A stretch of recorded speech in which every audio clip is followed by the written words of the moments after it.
a ruling that changes the political landscape in Kenya. ICC judges say 4 out of 6 Kenyan suspects, including 2 presidential contenders, should stand trial for their role in directing the bloodshed that followed disputed elections in 2007.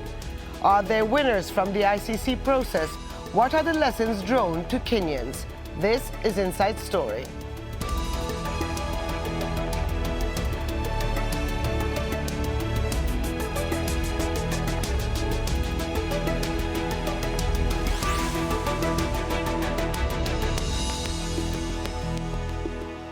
Hello and welcome to the program. I'm Hud Abdelhamid.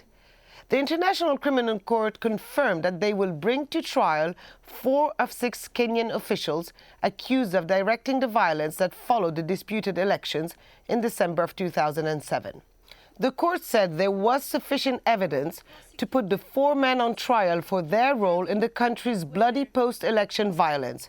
Uhuru Kenyatta, Deputy Prime Minister and son of Kenya's first president, is among those who have been indicted by the ICC. The violence began when clashes erupted between supporters of 2 rival presidential candidates, Raila Odinga and Mwai Kibaki. The fighting underlined deep ethnic divisions that exist in the country. More than 1,200 people were killed and some 600,000 were forced to flee their homes. Both sides denied the charges and argued that there is no evidence connecting them to these crimes. Kibaki was eventually declared the winner of the election and is serving his 2nd term as president, while Odinga is the prime minister. And now let's have a look at the 6 Kenyans who were initially under investigation for organizing the violence that followed the 2007 elections. William Ruto, a former minister and presidential hopeful. Ruto is one of the top opposition leaders. The prosecution considers that Ruto was one of the principal planners of crimes committed against President Mwai Kibaki's Party of National Union. Then the chairman of Odinga's Orange Democratic Movement, Henry Koski, who has been accused of planning and organizing crimes against PNU supporters, but was acquitted on Monday due to the lack of evidence. Then we see the broadcaster Joshua Arap Sang. He is accused of planning attacks along with Koski and Ruto, as well as whipping up ethnic hatred on the airwaves. And on the government side, there's Uhuru Kenyatta, Deputy Prime Minister as well as Finance Minister. He is the son of modern Kenya's founding father, Jomo Kenyatta. Also from the government side, Francis Muthaura, who heads the civil service. And finally, charges against Hussein Ali, a former police chief, were dismissed due to insufficient evidence. So, will the ICC trials put an end to decades of impunity in Kenya for political violence? And are there winners from the ICC process? To answer these questions, we are joined by our guests. In Nairobi, Kenyan affairs analyst Kiriro Wa Ngugi. In London, William Schabas, a professor of law at Middlesex University. And also joining us in Nairobi is Al Jazeera correspondent Mohammed Adow. Thank you for joining us today, gentlemen. Mohammed, let me start with you. You have covered it extensively, the violence that followed the elections in 2007, and ever since you have been covering that story for us. How much of an impact has this all had on the country? Well, Hoda, it has had a huge impact on Kenya. Kenya is not what it was 5 years ago. Yes, there were ethnic tensions before. Yes, there have been simmering hostilities between different ethnic groups in Kenya. But the scale of the violence that was witnessed in 2002, 2008 was a scale that was never witnessed before in Kenya. Neighbor attacking neighbor, people being buried in mass graves, churches being burnt. It has changed this country for a very long time, and people now are on the lookout for anything that could lead to anything like that, and there is some sort of, readiness to combat anything like that coming back and rearing its ugly head in Kenya again. So it means that what people used to take for granted long before is now no longer being taken for granted. So people are no longer trusting of politicians and what they say, and ethnicity now is something sort of being frowned upon, although again it's definitely going to shape how the elections are going to be conducted either at the end of this year or early next year. So, Kiriro Wa Ngugi, is this ruling by the ICC, indictment of the ICC rather, a good thing for Kenya, or do you think it will actually exacerbate what Mohammed has just been describing? What Mohammed has said is essentially true, except that credit cannot and should not go to the so-called ICC. What has happened is homegrown. The realization of how badly we had behaved is paramount in the people's minds, and it is a homegrown care that has brought the kind of atmosphere that Mohammed is trying to describe. Okay, but you say it's homegrown, but Kenya was not able to put in place a tribunal to bring to justice those who were behind inciting this violence. That is true. We have a fundamental problem of self-knowledge. This is where the attempt by ICC may be of some value, but the ICC, in my view, may have brought some impetus that must find root and common sense in the Kenyan people themselves. We call it the international, but it's hardly international in the sense that the UN is international with so many states as members. When you have an institution in whose 75% of the world's population are not members, how is that international? Secondly, the people who fund this court are all essentially former colonizers of Africa. And in my view, the ICC is a device for a legal intervention for regime change in Africa. That's essentially what its primary role is. That's my understanding of what it does. Well, I'm going to bring William Schabas now into the conversation. There is certainly this feeling in Africa that the ICC maybe acts more swiftly when it comes to African leaders than to the rest of the world. How would you really decipher this? And is this a true allegation, or is this just a wrong perception among many Africans? I think it's partly true and partly false. The International Criminal Court is a voluntary organization. Kenya wasn't forced to join the International Criminal Court. Kenya joined it voluntarily, along with more than 30 other African states. There are actually 120 countries that have joined the ICC out of just over 190 in the world. So it represents a very, very significant part of the world, and it's wrong to dismiss it as not being international or not speaking for the international community. That being said, the ICC operates essentially based upon the discretion of the prosecutor of the International Criminal Court. The prosecutor is a former prosecutor in Argentina, and he has selected places to prosecute that are essentially confined to Africa. And so to an extent, Africans are right in feeling that they are being set upon by the court. Africa is the only place on the planet where the International Criminal Court has directed its attentions, and that leaves a very unfortunate impression on the continent. Well, Mohammed, all these people you met while covering the clashes and thereafter, do you think they will welcome the ruling of the ICC? They will feel that someone is trying to bring justice to their suffering? Or do you think they will also take it with a pinch of salt? Well, for most of the victims of the post-election violence, those who lost their loved ones, those who lost their farms, those who up to today continue living in tented camps in many parts of the country, and particularly the western part of the country, this would come as some sort of relief. This represents for them a milestone in their search for truth and justice. We've been speaking today to a woman whose son sustained gunshot wounds in 2008, January, and whose son just died last November. And she says that this is welcome. She wants the people who fomented the post-election unrest to face justice. And she told us about how happy she was that at least now that she was on her way to getting justice for her son. So for many, this is good news.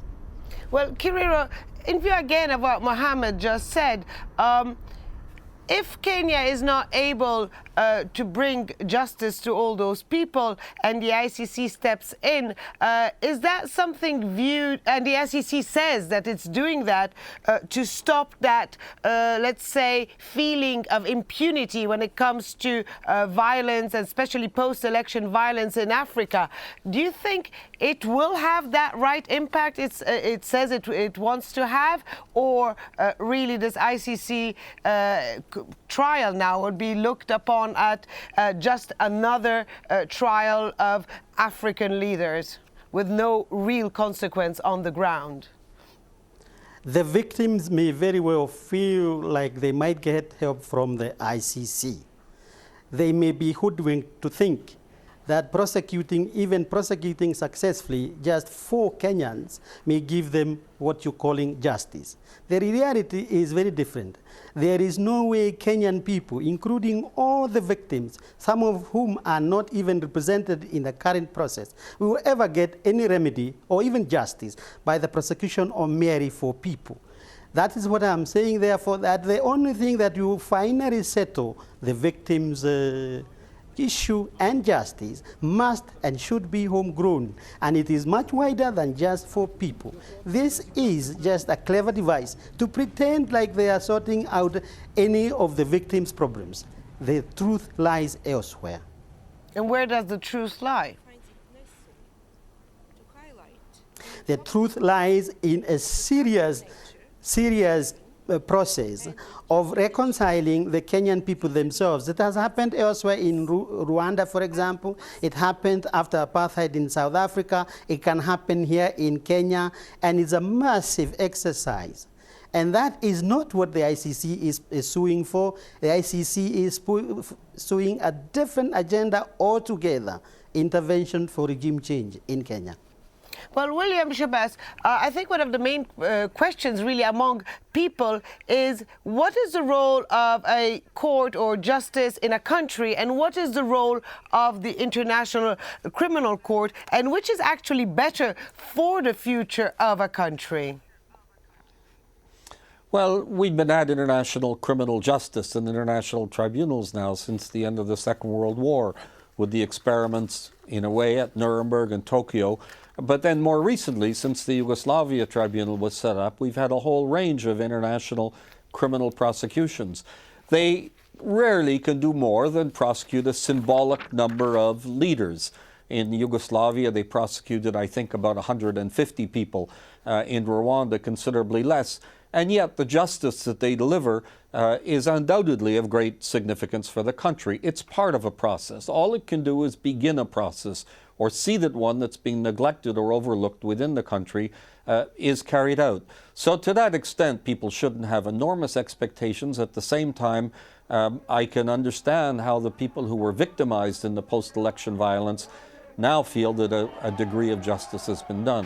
People shouldn't lose sight of the fact, of course, that this is just a preliminary proceeding, and that all that the court has decided is that there is an initial case that deserves to go forward to a full-fledged trial.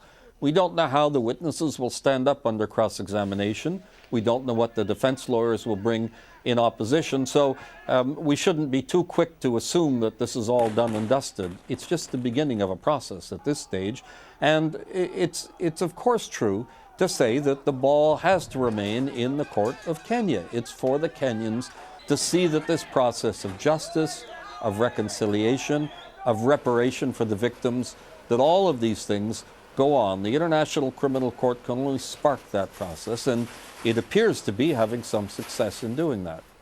Okay, Mohammed, now all this comes in a politically charged year for Kenya. There are some elections coming up very soon. What impact do you think it will have on the elections?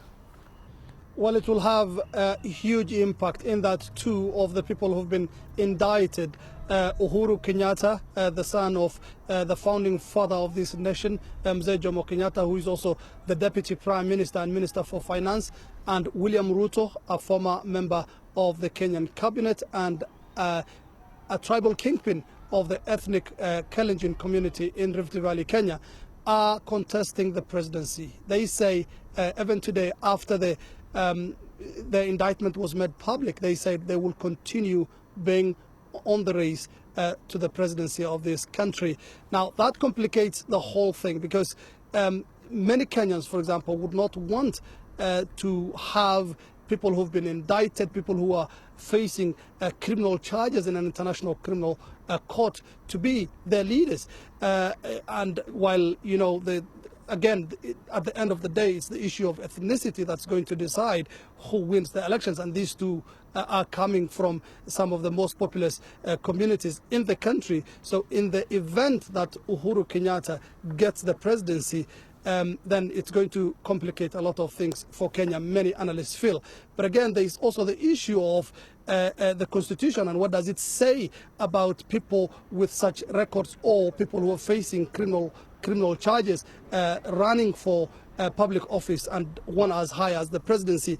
There are those of the school of thought that they should not run at all, and the Justice Minister is one of them. Mutula Kilonzo is one of them, and he says they should not run, and if they run, that will be the heights of impunity, while others are saying there is no law that would stop them from running. So it raises a lot of questions and a lot of confusion. Professor Schabas, a question for you now. I think it's very confusing for many people to understand how can two people be indicted at the ICC and at the same time be presidential hopefuls in their own country. I think it raises the question of where does the jurisdiction or the responsibility of the ICC start and end, and where does the one of Kenya in this instance start and end? Well, in many ways, it's not a different situation than it is in a national justice system. The fact that somebody's been charged with a crime wouldn't necessarily rule them out from standing and running for election in office. In the United Kingdom, we've had cases of people who were in jail running for office and actually being elected. So it's not out of the question that this can happen. The International Criminal Court has the possibility of insisting that the people who are charged be brought into custody, and it would be very difficult, if not impossible, for them to run for office while being held in detention in The Hague. Still, right now, they've been freed. They've been left at liberty because the court considered that they were reliable, that they were likely to reappear for the trial and everything. And so unless the judges of the International Criminal Court step in and say that it's inappropriate that they run for office, I think that process can go ahead. The prosecutor may apply for it and think that it's inappropriate, but this is something that you know, it's too early to tell at this stage. Obviously, it involves a mix of politics and law, but this isn't the first time we've encountered it in a justice system. And in some ways, it's no different than the way it is nationally. Perhaps it's even better in a sense because it means that the decisions about the participation in the national elections are done in a sense at arm's length, and that means that they're in some ways less vulnerable to the charge that they're politically motivated. There is an element of politics, of course, in the determinations by the prosecutor of the International Criminal Court, but I think you would have to be pretty Machiavellian to think that the prosecutor of the International Criminal Court is scheming to influence the who wins and who loses in the future elections in Kenya. I think that's very far from the preoccupations of the prosecutor. Well, he might not be scheming, but this is a question for Kiriro. Certainly this will have a role during the election campaign. And how do you think it's going to play out? Certainly it's going to be used by both sides to advance whatever agenda they have, won't it? Absolutely. But let me first say this. Justice that is being bandied about, justice is not something technical, abstract, that to be understood only by lawyers and experts. The consumers of justice are ordinary citizens, and the ordinary citizens of Kenya have a good grasp of what justice means to them. And in that context and that understanding, the playing field was just being manipulated to remove two, Uhuru Kenyatta and William Ruto, from the field. And technically, in spite of what the good professor is saying, that is in effect what has happened. It is inconceivable for a people aspiring for the kind of constitution we passed under our Chapter 6 that we could still have people who are indicted running for president. That is in spite of the legal technicalities that our lawyers offer. The ordinary person in the street knows that justice would have been better served if President Kibaki and Raila Odinga were in the list. Now what has happened is that this is cleanly political balancing act. It's a neat, symmetrical charge of one function versus the other, and releasing one each from each of the two groups as if to appease, to show that there is justice going on. None of that is actually the reality, and the Kenyan people understand that. In spite of the legal finesse and the civil language that the court is using, this does not remove from the Kenyan people the notion that this is a legal intervention that is aimed at their country. And the best possible scenario is that we learn from this incident and therefore do a better job next time we have a problem. Or even now, there is nothing stopping us setting up a proper court with linkage to the international court if necessary and doing this job, because it's never going to have been done properly just by prosecuting those 4 people. Therefore, in terms of the impact on this year, because the Kenyan people, particularly the ethnic groups that associate themselves and support those 2 presidential candidates, they are emotionally invested, heavily invested in the outcome of the ICC process. And they will react politically and emotionally. And what it means is that whoever devised that they might have a better outcome politically by removing those 2 candidates are going to be surprised, because the emotional outpouring out of that decision is going to impact the next elections. Okay, Mohammed, what do you think the impact will be? And one of the issues when the violence happened back in the end of 2007 and beginning to 2008, is that there was a lot of incitement. One of the people now who have been indicted is accused of really inciting through a radio show, let's say, ethnic hatred. Do you think this indictment will now really widen the gap between the different ethnic groups in Kenya, or do you think people might stop and think and say, well, maybe we have to find some other way to deal with our issues? Well, Hoda, one thing has to be made very clear from the onset, which is that Kenya had all the time it needed to form its own local tribunal. And it's just due to the lack will of the political class of this country that they failed to make that local tribunal that was supposed to establish the local tribunal that was supposed to try suspects of the post-election unrest. One of the rallying calls by the politicians was, let's not be vague, let's go to the Hague. Let's not be vague, let's go to the Hague. And William Ruto, one of the indictees right now, was one of the people who was agitating for this position. So Kenya had all the time, but it's because of the lack of goodwill that Kofi Annan, who was mediating in the post-election unrest, eventually had to take the matter to the International Criminal Court.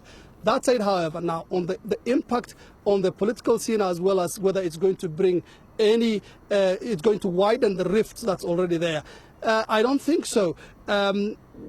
It could even bring closer the 2 ethnic communities that fought in the post-election unrest in 2007, 2008, because now they're sailing in the same boat.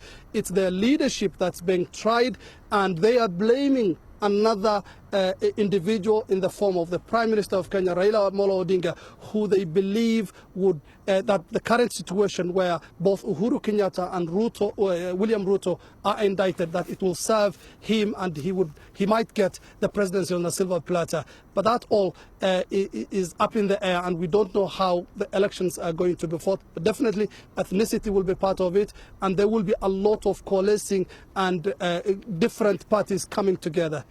Well, certainly still a lot of questions to be answered, but we have reached the end of our program, so I'd like to thank our guests in Nairobi, Kiriro Wa Ngugi, and our own Mohammed Adow, and in London, William Schabas.